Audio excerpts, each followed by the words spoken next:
ಸಕ್ಕರೆಗಿಂತ ಬೆಲ್ಲ ಒಳ್ಳೆಯದಾ? ಬೆಲ್ಲ ಸಕ್ಕರೆ ಎರಡೂ ಕೂಡ ಕಬ್ಬಿನಿಂದಲೇ ನಾವು ತಯಾರಿ ಮಾಡ್ತೀವಿ. ಆದರೆ ನಮ್ಮ ಆರೋಗ್ಯಕ್ಕೆ ಒಳ್ಳೇದಾಗಬೇಕು ಅಂತಂದ್ರೆ ಬೆಲ್ಲದಿಂದ ಹೆಚ್ಚು ಲಾಭ ಸಿಗುತ್ತೆ ಅಂತ ಹೇಳ್ತಾರಲ್ಲ, ಇದು ಎಷ್ಟು ನಿಜ? ಡಯಾಬಿಟಿಸ್ ಸಕ್ಕರೆ ಕಾಯಿಲೆ ಇರೋರು ಎಷ್ಟು ಸುರಕ್ಷಿತವಾಗಿ ಬೆಲ್ಲವನ್ನು ತಿನ್ನಬಹುದು? ನಮ್ಮ ದೇಹ ತೂಕ ಇಳಿಸಬೇಕಾದ್ರೆ ನಾವು ಸಕ್ಕರೆ ಬದಲು ಬೆಲ್ಲವನ್ನು ತಿನ್ನಬಹುದಾ? ಈ ಸಕ್ಕರೆ ಅನ್ನೋದು ಒಂದು ಬಿಳಿ ವಿಷ ಅಂತ ಹೇಳ್ತೀವಿ, ಆದ್ರೆ ಅದರ ಎಲ್ಲಾ ದುಷ್ಪರಿಣಾಮಗಳನ್ನು ಹೋಗಲಾಡಿಸ್ಲಿಕ್ಕೆ ಬೆಲ್ಲದಿಂದ ಸಾಧ್ಯನಾ? ವೈಜ್ಞಾನಿಕವಾಗಿ ಯಾವುದು ಸರಿ ಯಾವುದು ತಪ್ಪು, ಬೆಲ್ಲವನ್ನ ಎಷ್ಟು ಸುರಕ್ಷಿತವಾಗಿ ಸಕ್ಕರೆ ಬದಲು ನಾವು ಆಹಾರದಲ್ಲಿ ಉಪಯೋಗಿಸಬಹುದು, ಇದನ್ನ ನಾವು ಅರ್ಥ ಮಾಡ್ಕೊಳ್ಳೋಣ. ನಮಸ್ಕಾರ, ನಾನು ನಿಮ್ಮ orthopaedic surgeon doctor Kishan Bhagwat.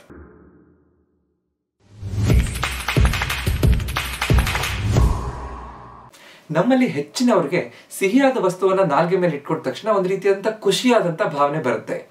ಅಂದ್ರೆ ಸಿಹಿಯಾದ ವಸ್ತುವನ್ನ ಅಥವಾ ಸಕ್ಕರೆಯನ್ನ ನಾಲ್ಗೆ ಮೇಲೆ ಇಟ್ಟ ತಕ್ಷಣ ಅಲ್ಲಿರುವಂತಹ ಟೇಸ್ಟ್ ಬಡ್ ಅಥವಾ ಟೇಸ್ಟ್ ರಿಸೆಪ್ಟರ್ಸ್ ಇದು ಸಿಹಿ ಅಂತ ಗುರುತಿಸಿ ನಮ್ಮ ಮೆದುಳಿಗೆ ಒಂದು ಸಿಗ್ನಲ್ ಕಳಿಸುತ್ತೆ. ಅವಾಗ ಅಲ್ಲಿ ಫೀಲ್ ಗುಡ್ ಹಾರ್ಮೋನ್ಸ್ ಅಥವಾ ನ್ಯೂರೋ ಟ್ರಾನ್ಸ್ಮಿಟರ್ಗಳು ಮೆದುಳಲ್ಲಿ ಉತ್ಪತ್ತಿ ಆಗುತ್ತೆ. ಅವಾಗ ನಮ್ಗೆ ಒಂದು ರೀತಿಯಾದಂತ ಖುಷಿಯಾದ ಭಾವನೆ ಬರುತ್ತೆ. ಮತ್ತೆ ಮತ್ತೆ ಸಿಹಿ ತಿನ್ಬೇಕು ಅಂತ ಅನ್ಸುತ್ತೆ. ಸಿಹಿ ತಿನ್ನೋದು ಒಂದು ಅಡಿಕ್ಷನ್ ಅಂತ, ಚಟ ಅಂತ ಹೇಳ್ತೀವಿ. ನಮ್ಮ ದೇಹದಲ್ಲಿ, ನಮ್ಮ ಆಹಾರದಲ್ಲಿ ಪ್ರತಿನಿತ್ಯ ನಾವು 5 ಬಿಳಿ ವಿಷಗಳನ್ನ ಸೇವಿಸ್ತೀವಿ ಅಂತ ಹೇಳ್ತೀವಿ. ಯಾವ್ದು 5 ಬಿಳಿ ವಿಷಗಳು? ಅನ್ನ, ಹಾಲು, ಮೈದಾ, ಉಪ್ಪು ಮತ್ತು ಸಕ್ಕರೆ.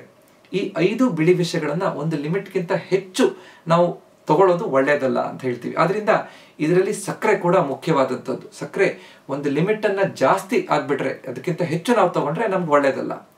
ಈ ಸಕ್ಕರೆ ಬೆಲ್ಲ ಇದರಲ್ಲಿ ಯಾವ್ದು ಒಳ್ಳೇದು ಅಂತ ತಿಳ್ಕೊಳ್ಳೋಕ್ಕಿಂತ ಮೊದಲು ನಮ್ಮ ದೇಹದಲ್ಲಿ ಯಾವ ರೀತಿಯಾದಂತಹ ಶುಗರ್, ಸಕ್ಕರೆಯನ್ನ ನಾವು ಉತ್ಪತ್ತಿ ಮಾಡ್ಕೋತೀವಿ ಅಥವಾ ನಾವು ಆಹಾರದಲ್ಲಿ ತಗೋತೀವಿ ಅನ್ನೋದನ್ನ ಅರ್ಥ ಮಾಡ್ಕೋಬೇಕು. ಸಿಂಪಲ್ ಶುಗರ್ಸ್ ಮತ್ತು ಕಾಂಪ್ಲೆಕ್ಸ್ ಶುಗರ್ಸ್ ಅಂತ ಇರುತ್ತೆ. ಸಿಂಪಲ್ ಶುಗರ್ಸ್ ಅಲ್ಲಿ ಗ್ಲೂಕೋಸ್, ಫ್ರಕ್ಟೋಸ್ ಮತ್ತು ಗ್ಯಾಲಕ್ಟೋಸ್ ಅಂತ. ಗ್ಲೂಕೋಸ್ ಅನ್ನೋದು ನಮ್ಮ ದೇಹದಲ್ಲಿ ನಾವು ಶಕ್ತಿಯಾಗಿ ಉತ್ಪತ್ತಿ ಮಾಡಲಿಕ್ಕೆ ನಾವು ಉಪಯೋಗಿಸುವಂತಹ ಆ ಫಾರ್ಮ್ ಅನ್ನು, ಪ್ರತಿನಿತ್ಯ ನಾವು ತಿನ್ನುವಂತಹ ಆಹಾರ ಗ್ಲೂಕೋಸ್ ಆಗಿ ಕನ್ವರ್ಟ್ ಆಗಿ ನಮ್ಮ ದೇಹಕ್ಕೆ ಶಕ್ತಿಯನ್ನು ಕೊಡುತ್ತೆ. ಫ್ರಕ್ಟೋಸ್ ಇದು ಹಣ್ಣಲ್ಲಿ ಸಿಗುವಂತಹ ಸಿಂಪಲ್ ಶುಗರ್ ಫ್ರಕ್ಟೋಸ್. ಹಾಲಲ್ಲಿ ಸಿಗುವಂತಹದ್ದು ಗ್ಯಾಲಕ್ಟೋಸ್. ಆದ್ರೆ ನಾವು ಸಕ್ಕರೆಯಲ್ಲಿ ತಗೊಳ್ಳುವಂತಹದ್ದು ಸುಕ್ರೋಸ್ ಅಂತ ಹೇಳ್ತೀವಿ. ಅಂದ್ರೆ ಈ ಗ್ಲೂಕೋಸ್ ಮತ್ತು ಫ್ರಕ್ಟೋಸ್ ಒಂದೊಂದು ಮಾಲಿಕ್ಯೂಲ್ ಸೇರಿದಾಗ ಆಗುವಂತಹದ್ದು ಸುಕ್ರೋಸ್. ಈ ಸುಕ್ರೋಸ್ ಫಾರ್ಮ್ ಅಲ್ಲಿ ನಾವು ಸಕ್ಕರೆಯಲ್ಲಿ ಆ ಶುಗರ್ ನಮ್ಮ ದೇಹದ ಸೇರುತ್ತೆ. ಈ ಬೆಲ್ಲ ಮತ್ತು ಸಕ್ಕರೆಯನ್ನ ಹೇಗೆ ನಾವು ತಯಾರಿ ಮಾಡ್ತೀವಿ, ಹೇಗೆ ಉತ್ಪತ್ತಿ ಆಗುತ್ತೆ ಅನ್ನೋದನ್ನ ಅರ್ಥ ಮಾಡ್ಕೋಬೇಕು. ಹೆಚ್ಚಿನವ್ರು ನೋಡಿರ್ಬೋದು, ಒಂದು ಕಬ್ಬಿನ ಆಲೆ ಮನೆ ಅಥವಾ ಗಾಣ, ಕಬ್ಬಿನ ಗಾಣ ಅಂತ ಹೇಳ್ತೀವಿ. ಅದರಲ್ಲಿ ಈ ಕಬ್ಬನ್ನ ಕೊಟ್ಟಾಗ ಅದರಲ್ಲಿರೋ ಕಬ್ಬಿನ ರಸ ಅಥವಾ ಕಬ್ಬಿನ ಹಾಲು ಒಂದು ಕಡೆ ನಾವು ಅದನ್ನ ಶೇಖರಣೆ ಮಾಡ್ಕೊಂಡು ನಿಧಾನವಾಗಿ ಕುದಿಸಿದಾಗ ಅದು ಗಟ್ಟಿ ಆಗ್ತಾ ಬರುತ್ತೆ. ಅದು ತನ್ನ ಬಣ್ಣವನ್ನ ಚೇಂಜ್ ಮಾಡಿ ಕೆಂಪಾಗಿ, ಕಪ್ಪಾಗಿ ಅದು ಬೆಲ್ಲವಾಗಿ ಮಾರ್ಪಾಡಾಗುತ್ತೆ. ಅದೇ ಬೆಲ್ಲನ ಇನ್ನಷ್ಟು ನಾವು ಪ್ರೊಸೆಸ್ ಮಾಡಿದಾಗ, ಅದಕ್ಕೆ ಕೆಮಿಕಲ್ಗಳನ್ನ ಹಾಕಿದಾಗ ಅದು ಬೆಳ್ಳಗಾಗಿ ಅದು ಸಕ್ಕರೆ ಅಂತ ನಾವು ಕರಿತೀವಿ. ಸೊ ಬೆಲ್ಲ ಮತ್ತು ಸಕ್ಕರೆಗೆ ಏನ್ ವ್ಯತ್ಯಾಸ? ಈ ಕಬ್ಬಿನಿಂದನೇ ಎರಡೂ ಬಂದರೂ ಕೂಡ ಬೆಲ್ಲದಲ್ಲಿ ಆ ಸಕ್ಕರೆಯಲ್ಲಿರುವಂತಹ ಶುಗರ್ಸ್ ಜೊತೆಗೆ ಕೆಲವೊಂದು ಮೈಕ್ರೋ ನ್ಯೂಟ್ರಿಯೆಂಟ್ಸ್ ಅಂದ್ರೆ ಖನಿಜಾಂಶಗಳು, ಕೆಲವೊಂದು ವಿಟಮಿನ್ಗಳು ನಮಗೆ ಆ ಬೆಲ್ಲದಲ್ಲಿ ಸಿಗುತ್ತೆ. ಆ ಸಕ್ಕರೆಯಲ್ಲಿ ಅದನ್ನ ಪ್ರಾಸೆಸ್ ಮಾಡಿ ರಿಫೈನ್ ಮಾಡಿರೋದ್ರಿಂದ ಆ ಖನಿಜಾಂಶ ಮತ್ತು ಆ ವಿಟಮಿನ್ಗಳೆಲ್ಲ ಅದರಿಂದ ಹೋಗಿರುತ್ತೆ. ಸೊ ಬೆಲ್ಲ ಅಂದ್ರೆ ಸಕ್ಕರೆ ಪ್ಲಸ್ ಮೈಕ್ರೋ ನ್ಯೂಟ್ರಿಯೆಂಟ್ಸ್. ಸಕ್ಕರೆ ಅಂತಂದ್ರೆ ಬೆಲ್ಲ ಮೈನಸ್ ಮೈಕ್ರೋ ನ್ಯೂಟ್ರಿಯೆಂಟ್ಸ್ ಅಂತ ಸುಲಭವಾಗಿ ನಾವು ಅದನ್ನ ಅರ್ಥ ಮಾಡ್ಕೋಬಹುದು. ಬೆಲ್ಲದಲ್ಲಿ ಹಲವಾರು ಖನಿಜಾಂಶ ಮತ್ತು ವಿಟಮಿನ್ಗಳಿರೋದ್ರಿಂದ, ಅಂದ್ರೆ ಮೈಕ್ರೋ ನ್ಯೂಟ್ರಿಯೆಂಟ್ಸ್ ಇರೋದ್ರಿಂದ ಇದು ಸಕ್ಕರೆಗಿಂತ ಬಹಳ ಒಳ್ಳೆಯದು ಅಂತ ಪಾರಂಪರಿಕವಾಗಿ ನಮ್ಮ ಪೂರ್ವಜರೆಲ್ಲ ಇದನ್ನ ಹಲವಾರು ಔಷಧಿಗಳಲ್ಲಿ ಉಪಯೋಗಿಸ್ತಾ ಇದ್ರು. ಇದರಿಂದ ಹಲವಾರು ಲಾಭಗಳಾಗುತ್ತೆ ಅಂತ ನಾವು ತಿಳ್ಕೊಂಡಿದೀವಿ, ಕೇಳಿದೀವಿ. ಯಾವ್ದ್ಯಾವ್ದು ಈ ಲಾಭಗಳು?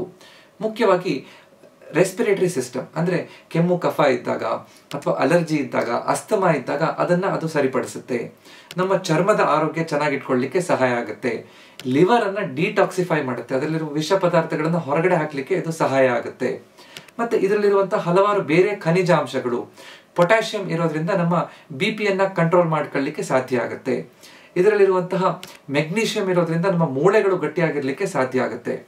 ಅದರ ಜೊತೆಗೆ ಇದರಲ್ಲಿರುವಂತಹ ಮುಖ್ಯವಾಗಿ ಕಬ್ಬಿಣದ ಅಂಶ ಐರನ್ ಇದಿರೋದ್ರಿಂದ ಐರನ್ ಡಿಫಿಷಿಯನ್ಸಿ ಅನಿಮಿಯಾ, ರಕ್ತಹೀನತೆಯನ್ನು ಕಡಿಮೆ ಮಾಡ್ಕೊಳ್ಳಿಕ್ಕೆ, ದೇಹದಲ್ಲಿ ಹಿಮೋಗ್ಲೋಬಿನ್ ಹೆಚ್ಚಿಸ್ಲಿಕ್ಕೂ ಕೂಡ ಇದು ಸಹಾಯಕ. ಈ ರೀತಿ ಹಲವಾರು ಉಪಯೋಗಗಳು ಈ ಬೆಲ್ಲದಿಂದ ನಮ್ಗೆ ಆಗುತ್ತೆ ಅಂತ ನಾವು ಹೇಳ್ಬೋದು. ಆದ್ರೆ ಮುಖ್ಯವಾಗಿ ನಾವು ಅರ್ಥ ಮಾಡ್ಕೋಬೇಕಾಗಿರುವಂತದ್ದು, ಈ ಎಲ್ಲಾ ಮೈಕ್ರೋ ನ್ಯೂಟ್ರಿಯೆಂಟ್ಸ್ ಬೆಲ್ಲದಲ್ಲಿ ಸ್ವಲ್ಪ ಪ್ರಮಾಣದಲ್ಲಿ ಮಾತ್ರ ಇರುತ್ತೆ. ಅಂದ್ರೆ ನನ್ನ ರಕ್ತಹೀನತೆಯನ್ನು ಸರಿಪಡಿಸ್ಕೋಬೇಕು ಅಂತ ನಾನು ಬೆಲ್ಲವನ್ನೇ ತಿಂದ್ಬಿಟ್ರೆ ನನಗೆ ಸರಿಯಾಗುತ್ತಾ? ಖಂಡಿತ ಅಲ್ಲ. ಯಾಕಂದ್ರೆ 100 ಗ್ರಾಮ್ ಬೆಲ್ಲದಲ್ಲಿ ಈ ಮೈಕ್ರೋ ನ್ಯೂಟ್ರಿಯೆಂಟ್ಸ್ ಎಷ್ಟೆಷ್ಟಿರುತ್ತೆ ಅಂತ ನೀವು ನೋಡ್ಬೋದು. ಅಂದ್ರೆ ನಮ್ಗೆ ಪ್ರತಿದಿನ ನನಗೆ ಕಬ್ಬಿಣದ ಅಂಶ ಎಷ್ಟು ಬೇಕು ಅನ್ನುವಂಥದ್ರದ್ದು 60% ಭಾಗ ನಮ್ಗೆ ದೇಹಕ್ಕೆ ಬೇಕು ಅಂತಂದ್ರೆ 100 ಗ್ರಾಂ ಬೆಲ್ಲವನ್ನ ತಿನ್ಬೇಕು. ಅದೇ ಪೊಟ್ಯಾಷಿಯಂ ಬೇಕು, 30% ಪೊಟ್ಯಾಷಿಯಂ ಬೇಕು ಅಂತಂದ್ರೆ 100 ಗ್ರಾಂ ಬೆಲ್ಲವನ್ನು ತಿನ್ಬೇಕು. ಆದ್ರೆ ಸಾಮಾನ್ಯವಾಗಿ ನಾವು 100 ಗ್ರಾಂ ಬೆಲ್ಲವನ್ನು ತಿನ್ಲಿಕ್ಕೆ ಸಾಧ್ಯನೇ ಇಲ್ಲ ಅಥವಾ ತಿನ್ನೋದಿಲ್ಲ. ಸಾಮಾನ್ಯವಾಗಿ ನಾವು ಒಂದು 20 ರಿಂದ 25 ಗ್ರಾಂ ಬೆಲ್ಲವನ್ನ ತಿಂತೀವಿ ಅಂತ ಅನ್ಕೊಳ್ಳೋಣ. ಅದರಲ್ಲಿ ನಮ್ಗೆ 15% ನಮ್ಮ ದಿನನಿತ್ಯದ ಐರನ್ ರಿಕ್ವೈರ್ಮೆಂಟ್ ಎಷ್ಟಿದೆಯೋ ಅದು ನಮ್ಗೆ ಸಿಗುತ್ತೆ. ಆದ್ರಿಂದ ನಮ್ಗೆ ರಕ್ತಹೀನತೆ ಟ್ರೀಟ್ಮೆಂಟೇ ಆಗ್ಬೇಕು, ನಮ್ಗೆ ರಕ್ತಹೀನತೆ ಇದೆ, ಐರನ್ ಡಿಫಿಷಿಯನ್ಸಿ ಎನಿಮಿಯಾ ಇದೆ ಅಂತ ನಾನು ಹೆಚ್ಚು ಬೆಲ್ಲ ತಿನ್ನೋದು ಇದಕ್ಕೆ ಟ್ರೀಟ್ಮೆಂಟ್ ಅಲ್ಲ. ಬೆಲ್ಲ ತಿನ್ನೋದ್ರಿಂದ ನಮ್ಗೆ ಉಪಯೋಗ ಆಗುತ್ತೆ. ರಕ್ತಹೀನತೆ ಟ್ರೀಟ್ಮೆಂಟ್ ಸರಿಯಾಗಿ ಆಗ್ಬೇಕು ಅಂದ್ರೆ ನಾನು ಹೆಚ್ಚು ಸೊಪ್ಪುಗಳನ್ನು ತಿನ್ಬೇಕು, ಅದರಲ್ಲಿ ಬೇಗ ನಮ್ಗೆ ಐರನ್ ಸಿಕ್ಬಿಡುತ್ತೆ. ಪೊಟ್ಯಾಷಿಯಂ ಜಾಸ್ತಿ ಬೇಕು, ಬಿಪಿಯನ್ನು ಕಂಟ್ರೋಲ್ ಮಾಡಬೇಕು ಅಂತ ಬೆಲ್ಲ ಜಾಸ್ತಿ ತಿನ್ನೋದ್ರಿಂದ ಉಪಯೋಗ ಆಗೋದಿಲ್ಲ. ಬಿಪಿ ಕಂಟ್ರೋಲೇ ಮಾಡಬೇಕು, ಪೊಟ್ಯಾಷಿಯಂ ಜಾಸ್ತಿ ಬೇಕು ಅಂತಂದ್ರೆ ಹೆಚ್ಚು ಹಣ್ಣುಗಳನ್ನ ತರಕಾರಿಗಳನ್ನ ತಿನ್ನೋದ್ರಿಂದ ನಮ್ಗೆ ಸಿಗುತ್ತೆ ಅಂತ ಹೇಳ್ಬೋದು. ಈ ವಿಷಯವನ್ನ ನಾವು ಕ್ಲಿಯರ್ ಆಗಿ ಅರ್ಥ ಮಾಡ್ಕೋಬೇಕು. ಭಾರತೀಯರಾಗಿ ಪ್ರತಿಯೊಂದು ಹಬ್ಬ ಹರಿದಿನದಲ್ಲೂ ಸ್ವೀಟ್ಗಳು ಮಾಡುವಂತಹ ಪದ್ಧತಿ ನಮ್ಮಲ್ಲಿದೆ. ಪ್ರತಿ ಊಟ ಆದ್ಮೇಲೂ ಕೆಲವೊಬ್ರು ಡೆಸರ್ಟ್ ಅಂತ ಸ್ವೀಟ್ ಅನ್ನು ತಿಂತಾರೆ. ಎಲ್ಲಾ ಭಾರತೀಯ ಸ್ವೀಟ್ಸ್ ಗಳಲ್ಲಿ ಈ ಬಿಳಿ ಸಕ್ಕರೆ ಬದಲು ಬೆಲ್ಲವನ್ನು ಹಾಕಿದಾಗ ಇನ್ನಷ್ಟು ರುಚಿಕರ ಆಗುತ್ತೆ. ಅದನ್ನ ಟ್ರೈ ಮಾಡಿ ನೋಡಿ. ಆದ್ರೆ ಬೆಲ್ಲ ತುಂಬಾ ಒಳ್ಳೇದು, ಇದರಿಂದ ನಮ್ಗೆ ಹೆಚ್ಚು ಲಾಭ ಇದೆ ಅಂತ ಬೆಲ್ಲವನ್ನು ಹೆಚ್ಚು ಬಳಸೋದ್ರಿಂದ ಕೂಡ ಅದರಿಂದನೂ ದುಷ್ಪರಿಣಾಮ ಆಗುತ್ತೆ. ಅದನ್ನ ನಾವು ಅರ್ಥ ಮಾಡ್ಕೋಬೇಕು. ಎಲ್ಲದರಲ್ಲೂ ಇತಿ ಮಿತಿ ಇರಬೇಕು ಅಂತ ಹೇಳ್ತೀವಿ. ಅಂದ್ರೆ ಪೋರ್ಷನ್ ಕಂಟ್ರೋಲ್, ನಾವು ಎಷ್ಟು ಪ್ರಮಾಣ ಸಿಹಿಯನ್ನ ತಗೋತೀವಿ ಅನ್ನೋದ್ರ ಮೇಲೆ ಒಂದು ಲಿಮಿಟ್ ಇದ್ದಾಗ ಆರೋಗ್ಯಕರವಾಗಿ ನಾವು ಈ ಸ್ವೀಟ್ಗಳನ್ನ ಸಿಹಿಯನ್ನ ನಮ್ಮ ಪಥ್ಯದಲ್ಲಿ ನಾವು ಅನುಸರಿಸಬಹುದು. ಆದ್ರೂ ಕೂಡ ಈ ಸಕ್ಕರೆ ಬೆಲ್ಲ ಎರಡರಲ್ಲೂ ಮುಖ್ಯವಾಗಿರುವಂತದ್ದು ಕಾರ್ಬೋಹೈಡ್ರೇಟ್ಸ್. ಕಾರ್ಬೋಹೈಡ್ರೇಟ್ಸ್ ಅಲ್ಲಿ ಅದು ಸುಕ್ರೋಸ್ ಅನ್ನೋದು ಈ ವೈಟ್ ಶುಗರ್ ಬಿಳಿ ಸಕ್ಕರೆಯಲ್ಲಿ 100ಕ್ಕೆ 100 ಇದೆ ಅಂತಂದ್ರೆ ಈ ಬೆಲ್ಲದಲ್ಲಿ 85% ಸುಕ್ರೋಸೆ ಆಗಿರುತ್ತೆ. ಆದ್ರಿಂದ ಹೆಚ್ಚಿನ ಜನರಲ್ಲಿ ಇರುವಂತಹ ಒಂದು ತಪ್ಪು ಕಲ್ಪನೆ, ಡಯಾಬಿಟಿಸ್ ಇರೋರು ಸಕ್ಕರೆ ಬದಲು ಬೆಲ್ಲ ತಿನ್ಬಹುದು, ಅದು ಸುರಕ್ಷಿತ ಅಂತ ಅನ್ಕೊಂಡಿರ್ತಾರೆ. ಇದು ತಪ್ಪು. ಯಾಕಂದ್ರೆ ದೇಹಕ್ಕೆ ನಾವು ಬೆಲ್ಲ ತಿಂದಾಗ್ಲೂ ಕೂಡ ಅದರಲ್ಲಿ 85% ಸುಕ್ರೋಸೆ ಇರೋದ್ರಿಂದ ಅದು ಕೂಡ ಸಕ್ಕರೆ ಅಂತಾನೆ ದೇಹ ಭಾವಿಸುತ್ತೆ. ಅವಾಗೂ ಕೂಡ ತಕ್ಷಣದಲ್ಲಿ ರಕ್ತದಲ್ಲಿ ಸಕ್ಕರೆ ಪ್ರಮಾಣ ಹೆಚ್ಚಾಗ್ತಾ ಹೋಗುತ್ತೆ. ಆದ್ರೂ ಸಕ್ಕರೆಗಿಂತ ಬೆಲ್ಲ ಸ್ವಲ್ಪ ಮಟ್ಟಿಗೆ ಒಳ್ಳೇದು. ಹೇಗೆ ಅಂತಂದ್ರೆ ಈ ಸಕ್ಕರೆ ಎಷ್ಟು ರಕ್ತದಲ್ಲಿ ಹೆಚ್ಚಾಗುತ್ತೋ ಅದು ನಿಧಾನವಾಗಿ ಸ್ಪೈಕ್ ಆಗೋದ್ರಿಂದ ಆ ಬಿಳಿ ಸಕ್ಕರೆಗಿಂತ ಸ್ವಲ್ಪ ಒಳ್ಳೇದು. ಆದ್ರೆ ಎರಡೂ ಕೂಡ ಆ ರಕ್ತದಲ್ಲಿ ಸಕ್ಕರೆ ಪ್ರಮಾಣ ಹೆಚ್ಚಿಸೋದ್ರಿಂದ ಎರಡನ್ನೂ ನಾವು ಆದಷ್ಟು ಕಡಿಮೆ ಮಾಡುವಂತದ್ದು ಬಹಳ ಒಳ್ಳೇದು. ಬೆಲ್ಲ ಒಳ್ಳೇದು ಅಂತ ಅದಕ್ಕೆ ತುಂಬಾ ಜಾಸ್ತಿ ತಿಂದ್ಬಿಟ್ರೆ ಖಂಡಿತವಾಗಿ ನಮ್ಮ ದೇಹದಲ್ಲಿ ಕಾರ್ಬೋಹೈಡ್ರೇಟ್ಸ್ ಹೆಚ್ಚಾಗ್ತಾ ಹೋಗುತ್ತೆ, ನಮ್ಗೆ ಅದರದ್ದೇ ಆದಂತಹ ಅಡ್ಡ ಪರಿಣಾಮ ಆಗುತ್ತೆ. ಇದನ್ನ ನಾವು ಕ್ಲಿಯರ್ ಆಗಿ ಅರ್ಥ ಮಾಡ್ಕೋಬೇಕು. ಹೆಚ್ಚಿನ ಜನರಲ್ಲಿ ಇರುವಂತಹ ಇನ್ನೊಂದು ಭಾವನೆ, ದೇಹ ತೂಕ ಇಳಿಸ್ಬೇಕಾದ್ರೆ, ಹೊಟ್ಟೆ ಬೊಜ್ಜನ್ನ ಕರಗಿಸ್ಬೇಕಾದ್ರೆ ನಾವು ಬೆಲ್ಲ ತಿಂದ್ರೆ ಒಳ್ಳೇದು ಅಂತ ಹೇಳ್ತಿರ್ತೀವಿ. ಇದು ಎಷ್ಟು ಮಟ್ಟಿಗೆ ನಿಜ? ಖಂಡಿತವಾಗಿ ಹೊಟ್ಟೆ ಬೊಜ್ಜು ಜಾಸ್ತಿ ಇದ್ದಾಗ ಅದರಲ್ಲಿ ಇನ್ಸುಲಿನ್ ರೆಸಿಸ್ಟೆನ್ಸ್ ಅಂತ ಇರುತ್ತೆ. ಇದನ್ನ ಸರಿಪಡಿಸ್ಬೇಕು ಅಂತಂದ್ರೆ ನಾವು ಇಡೀ ದಿನ ತಗೊಳ್ಳುವಂತಹ ಕಾರ್ಬೋಹೈಡ್ರೇಟ್ ಪ್ರಮಾಣವನ್ನು ಕಡಿಮೆ ಮಾಡಬೇಕು. ಆವಾಗ ಆ ಇರುವಂತಹ ಇನ್ಸುಲಿನ್ ನಿಧಾನ ಸರಿಯಾಗಿ ಆ ಹೊಟ್ಟೆ ಬೊಜ್ಜನ್ನು ಕರಗಿಸ್ಲಿಕ್ಕೆ ನಮಗೆ ಸಹಾಯ ಮಾಡುತ್ತೆ. ಅಂದ್ರೆ ಕಾರ್ಬೋಹೈಡ್ರೇಟ್ ಒಂದಿನಕ್ಕೆ 100 ರಿಂದ 200 ಗ್ರಾಮ್ಗಿಂತ ಕಡಿಮೆ ತಗೋಬೇಕು ಅಂತ ನಾವು ಹೇಳ್ಬೇಕು. ಅಂದ್ರೆ ಎಲ್ಲಾ ರೀತಿಯಾದಂತಹ ಕಾರ್ಬೋಹೈಡ್ರೇಟ್, ಅನ್ನ, ಚಪಾತಿ ಅದನ್ನೆಲ್ಲ ಕಡಿಮೆ ಮಾಡಿದಾಗ ಖಂಡಿತವಾಗಿ ಆ ಹೊಟ್ಟೆ ಬೊಜ್ಜನ್ನು ಕರಗಿಸ್ಲಿಕ್ಕೆ ಸಾಧ್ಯ ಆಗುತ್ತೆ. ನಾವು ಆ 200 ಗ್ರಾಮಿಂದ ಮೇಲೆ ನಾವು ಸಕ್ಕರೆ ತಿಂದ್ರು ಬೆಲ್ಲ ತಿಂದ್ರು ಎರಡೂ ಒಂದೇ ಆಗುತ್ತೆ. 2 ಚಮಚ 2 ಟೀ ಸ್ಪೂನ್ ನಾವು ಸಕ್ಕರೆಯನ್ನು ತಿಂದ್ರೆ ನಮ್ಗೆ 8 ಗ್ರಾಮ್ ಕಾರ್ಬೋಹೈಡ್ರೇಟ್ ಸಿಕ್ಕಿದ್ರೆ 2 ಟೀ ಸ್ಪೂನ್ ಬೆಲ್ಲದಿಂದ 6 ಗ್ರಾಮ್ ಕಾರ್ಬೋಹೈಡ್ರೇಟ್ ಸಿಗುತ್ತೆ. ಸ್ವಲ್ಪ ಮಟ್ಟಿಗೆ ಕಡಿಮೆ ಅಂತ ಹೇಳ್ಬೋದು.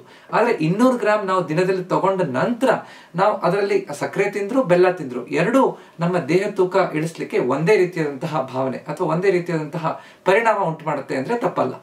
ನನಗೆ ಹಲವಾರು ಜನ ಬೆಲ್ಲ ಸಕ್ಕರೆಗಿಂತ ಒಳ್ಳೇದಾ ಡಾಕ್ಟ್ರೇ ಅಂತ ಕಮೆಂಟ್ ಸೆಕ್ಷನ್ ಅಲ್ಲಿ ಡೌಟ್ ಅನ್ನ ಕೇಳಿದ್ರು. ಅದನ್ನ ಉತ್ತರ ಹೇಳಲಿಕ್ಕೆ ನಾನು ಈ ವಿಡಿಯೋನ ಮಾಡಿದ್ದೀನಿ. ಈ ವಿಡಿಯೋದ ಮುಖ್ಯ ಸಂದೇಶ ಅಂದ್ರೆ ಖಂಡಿತ ಸಕ್ಕರೆಗಿಂತ ಬೆಲ್ಲ ಒಳ್ಳೇದೇ. ಅಂದ್ರೆ ಅದರಲ್ಲಿರುವಂತಹ ಮೈಕ್ರೋ ನ್ಯೂಟ್ರಿಯೆಂಟ್ಸ್, ಖನಿಜಾಂಶ, ವೈಟಮಿನ್ಗಳೆಲ್ಲ ಇರುತ್ತೆ. ಆದ್ರೆ ಎರಡರಲ್ಲೂ ಮುಖ್ಯವಾಗಿರುವಂತಹದ್ದು ಕಾರ್ಬೋಹೈಡ್ರೇಟ್, ಶುಗರ್ಸ್ ಏನೆ. ಆದ್ರಿಂದ ಎಷ್ಟು ಆದಷ್ಟು ಸಕ್ಕರೆ ಬೆಲ್ಲ ಎರಡನ್ನೂ ನಾವು ಕಡಿಮೆ ಮಾಡಿದಷ್ಟು ನಮ್ಮ ಆಹಾರದಲ್ಲಿ ನಮ್ಗೆ ಲಾಭ ಹೆಚ್ಚು. ಮುಖ್ಯವಾಗಿ ಸಕ್ಕರೆ ಕಾಯಿಲೆ ಇದ್ದಾಗ ನಾವು ಬೆಲ್ಲ ಸಕ್ಕರೆ ಎರಡನ್ನೂ ಆದಷ್ಟು ಬಿಟ್ಟು ಬಿಡಬೇಕು, ಅಥವಾ ಎಷ್ಟು ಕಡಿಮೆ ಉಪಯೋಗಿಸ್ತೀವೋ ಅಷ್ಟು ಒಳ್ಳೆಯದು. ಬೆಲ್ಲದ ಸಕ್ಕರೆ ಬದಲು ಬೆಲ್ಲ ಉಪಯೋಗಿಸೋದು ಅನ್ನುವಂತಹ ಆ ಕಾನ್ಸೆಪ್ಟ್ ಅನ್ನ ತಪ್ಪು ಕಲ್ಪನೆ ಅಂತ ನಾವು ಅರ್ಥ ಮಾಡ್ಕೊಂಡ್ಬಿಡ್ಬೇಕು. ಅಥವಾ ನನಗೆ ಇದರಲ್ಲಿ ಹೆಚ್ಚು ಲಾಭ ಸಿಗುತ್ತೆ ಬೆಲ್ಲದಿಂದ ಅಂತ ಹೇಳ್ಕೊಂಡು ಇದರಲ್ಲಿ ಎಲ್ಲಾ ನ್ಯೂಟ್ರಿಯೆಂಟ್ಸ್ ಇದೆ ಅಂತ ಹೇಳಿ ಅದನ್ನ ಹೆಚ್ಚು ತಿನ್ನೋದ್ರಿಂದನೂ ಕೂಡ ನಮ್ಗೆ ಯಾವುದೇ ರೀತಿಯಾದಂತಹ ಲಾಭ ಸಿಗಲ್ಲ, ನಷ್ಟನೇ ಹೆಚ್ಚಾಗ್ತಾ ಹೋಗುತ್ತೆ. ಯಾಕಂದ್ರೆ ಅದರಲ್ಲಿ ನಾವು ಸಕ್ಕರೆ ಪ್ರಮಾಣ ಹೆಚ್ಚು ತಗೋತಾ ಹೋಗ್ಬಿಡ್ತೀವಿ. ಅದು ತಪ್ಪು. ಇದನ್ನ ನಾವು ಸರಿಯಾಗಿ ಅರ್ಥ ಮಾಡ್ಕೋಬೇಕು. ಕೀಲ್ ನೋವು ಇದ್ದಾಗ ಸಕ್ಕರೆ ಹೇಗೆ ಬಿಳಿ ವಿಷ ಅನ್ನೋದ್ರ ಬಗ್ಗೆ ನಾನು ಒಂದು ವಿಡಿಯೋ ಮಾಡಿದ್ದೀನಿ, ಅದನ್ನ ನೀವು ನೋಡಬಹುದು. ಈ ಹಬ್ಬದ ಸಮಯದಲ್ಲಿ ಸ್ವೀಟ್ ಗಳನ್ನ ಹೇಗೆ ತಿನ್ಬೇಕು ಅನ್ನೋದ್ರ ಬಗ್ಗೆ ಒಂದು ವಿಡಿಯೋ ಮಾಡಿದ್ದೀನಿ, ಅದನ್ನು ನೀವು ನೋಡ್ಬೋದು. ಅನ್ನದಲ್ಲೂ ಕೂಡ ಸಕ್ಕರೆ ಇರುತ್ತೆ.